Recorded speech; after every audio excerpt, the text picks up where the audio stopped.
From Montana's news leader, this is the MTN Noon News. Good afternoon, everyone. Thanks for joining us on your MTN Statewide News this Friday. I'm Jeanelle Slade. Well, the news of President Trump and First Lady Melania's positive coronavirus test is reverberating throughout Congress. Christina Ruffini reports from Capitol Hill. Reaction poured in from political friends and foes alike to the news that the President and First Lady have been diagnosed with coronavirus. Let us just all pray for the President's health. Nonetheless, hopeful that it will be a transition to a saner approach to what this virus is all about. Jennifer and I surely keep he and the First Lady in our prayers for a quick and speedy recovery.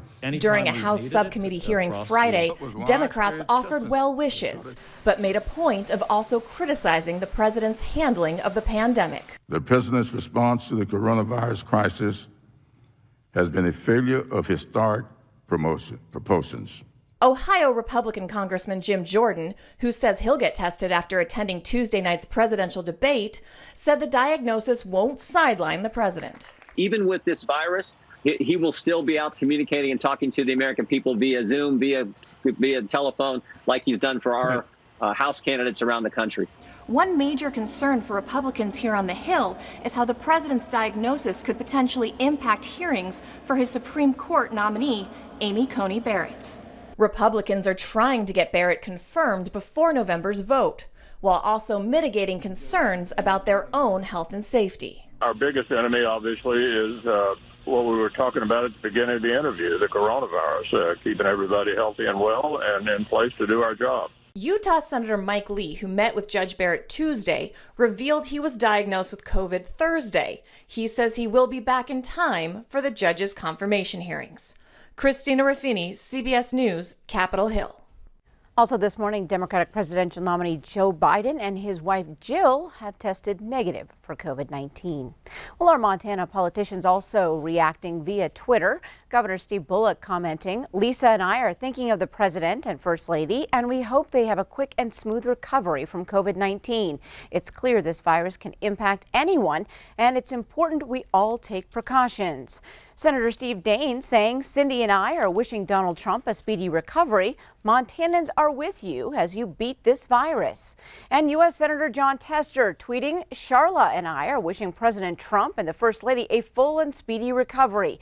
This virus doesn't discriminate, folks, so we all need to do our part to prevent its spread." Well, yet another day of 300 plus new positive COVID-19 cases across Montana today, and 3 more COVID-19 related deaths since last night. 1 victim, a Cascade County resident, and 2 more in Roosevelt County.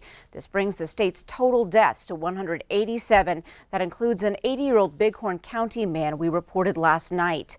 Yellowstone County reports the most new cases at 69, or rather Missoula County has the most cases at 84, followed by Yellowstone County, 28 cases in Cascade County. Now, this is the second highest batch of positive cases, down 69 from the record high of 429 just yesterday. There are more than 4,000 active cases across the state today. Well, before any COVID-19 vaccine can be approved, it has to go before a little-known group of experts. The Data and Safety Monitoring Board sees the vaccine data before anyone else. The board can advise companies to apply for FDA review or bring a trial to a halt. The group made the call on the AstraZeneca trial when a woman developed a neurological condition in the UK. The members of the board go through an exhaustive vetting process to make sure they are not conflicted in any way. A $2 trillion COVID-19 relief package passed the U.S. House last night, but it's unlikely to become law. The stimulus bill passed with 0 Republican support, but talks between House Speaker Nancy Pelosi and Treasury Secretary Steve Mnuchin continue. Lawmakers are under pressure to agree on a plan before Election Day, but time's running out.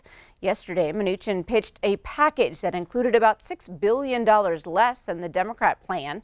Pelosi said the number was too low, and she wants more money for state and local governments and unemployment insurance.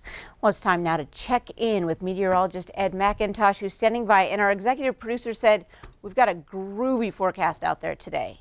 That is a good thing. I have a tie-dyed weather map to show you. Yes. Let's go ahead and take a look, because nationally we got some cooler colors as we start looking in towards the areas around the Great Lakes states in the Midwest. Readings into the 40s, 50s there. But check out the heat already building in the 90s around Phoenix. They'll make triple digits and more record heat through the desert Southwest around Los Angeles. And that split in the system is going to hold some warm and dry conditions across our region. So as we get into the next several days and through the next week, we'll see fire risk continue to increase, and that means we need to use a lot of caution anytime we're out in the backcountry. Take a closer look at forecast details coming up. All right, thanks so much, Ed. Well, Governor Bullock was in Billings yesterday to announce the launch of Big Sky Care Connect. He joined leaders from Riverstone Health, Billings Clinic, Rimrock Foundation, and the Montana Medical Association for a roundtable discussion. Big Sky Care Connect is a statewide health information exchange for Montana, which will allow participating medical providers to share patient information. The goal? To reduce cost, save time, and make it easier for patients to receive care. Well, the president's top energy official will visit Colstrip today. U.S. Energy Secretary Dan Brouillette was invited by Senator Steve Daines. The two men will tour the power plant, and Brouillette says he hopes to learn more about how it will incorporate some of the latest coal technology. Brouillette was in Billings last night and tells us the future of coal is bright and backed by the president and the administration. His energy strategy can be summed up in just a few words, and that is all of the above. And those words to the president mean exactly what they are, all of the above. We're going to produce all forms of energy here in America for a number of different reasons. One, because we're blessed with a number of resources, just an enormous amount of resources here. Coal being, important to the West, important to Montana. So we're going to use that. We're going to develop that. That provides us with energy security as well as national security. Some Montana State University employees have been warned they have 9 months to get out of their homes to make way for more student housing. 78 staff members received emails stating their housing contracts would be terminated in June of next year. University officials say where those employees live was always meant for students. But now some of those staff members fear they won't be able to afford another place to live in Bozeman. MSU leaders say we understand this is a challenge, but we also understand we have students who need housing. The Montana Conservation Corps will receive $50,000 to support its indigenous programs. The National Park Foundation announced the nationwide $3.7 million grant. The CEO of Conservation Corps says the plan is to bring a group of young Wild River Reservation members next summer. They will tour their ancestral lands like Yellowstone National Park as they work on a variety of projects. Well, we have more ahead on your noon news. It's a story of success that's happening one stitch at a time. How the internet is changing business during the pandemic. But first, meteorologist Ed McIntosh is in with your statewide weather forecast. We'll be right back.